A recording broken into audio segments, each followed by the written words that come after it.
that was 21 years ago. It just makes you laugh. It tickles. I'm laughing and screaming so hard. Oh gosh, the view is incredible when I'm up there. Please don't miss it, you'll be sorry.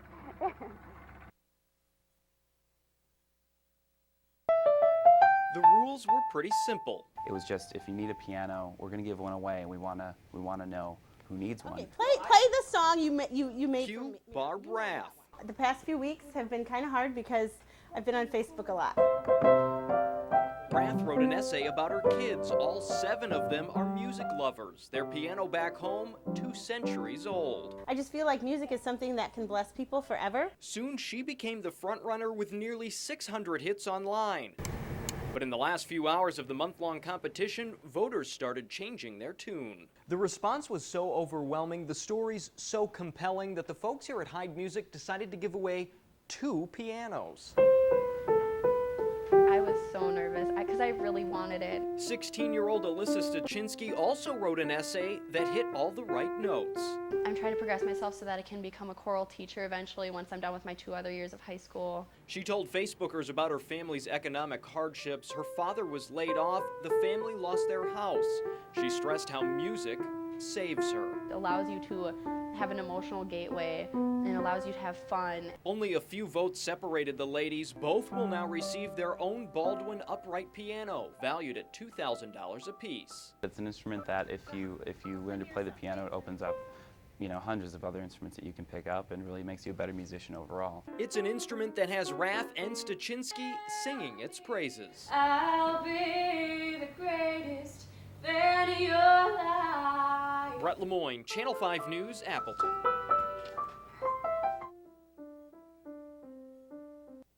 In 1973, he graduated Appleton East High School with the goal of becoming as good of a teacher as the ones he had growing up. Made my life perfect. Teaching made my life perfect. Dan Heinritz has spent 24 years teaching in the Appleton School District. Most of them were spent here, a place that's close to his heart. It's my home. I bleed red, white, and blue. I've had a chance over the years to go to different schools and move around a little bit, but I chose to stay on this side of town. 150, that's good, that's good. His passion is physical education. Looking at him, it's almost hard to believe this 56-year-old is a grandfather, 6 times over. He's faced many challenges with students in PE, like getting them to work as a team and fighting childhood obesity.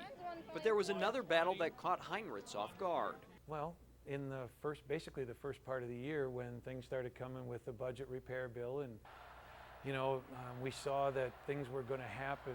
Heinritz was one of the teachers in this crowd, marching hours, days, and weeks to try and get Governor Scott Walker to change his mind. When they started talking about things that we could lose, that we had worked hard for over the years with our union and the bargaining rights that we had, I had to evaluate the things that we worked hard for and that we actually gave money into. This teacher felt his retirement was at stake. The governor didn't budge, so Heinritz made the decision to leave 4 years earlier than he had planned. Heinritz says retirement will be like finding a new normal. He says it'll be difficult getting up every morning, not walking through the doors of Appleton East High School. But as he searches for a new normal, so do students in the Appleton School District. Is it going to hurt a district to lose age? Yes. Experience? Yes. But you're going to get some good teachers too. 90 teachers will leave the district at the end of the school year. A few of the positions won't be filled. Others will be taken by substitute or part-time teachers, new hires, and promoted student teachers. Do you think that this new generation of teachers in Wisconsin will even want to enter the field? I think if they're anything like we were when we came into the field, they're coming in because they love education.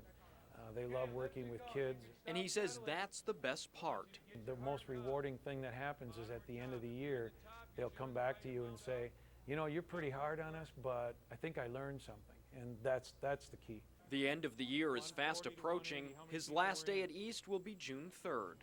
Brett Lemoyne, Channel 5 News, Appleton. It could happen anywhere, from the heartland to the Middle East. An aircraft carrying our troops and cargo can only make it so far. There's a lot of responsibility, but it's exciting.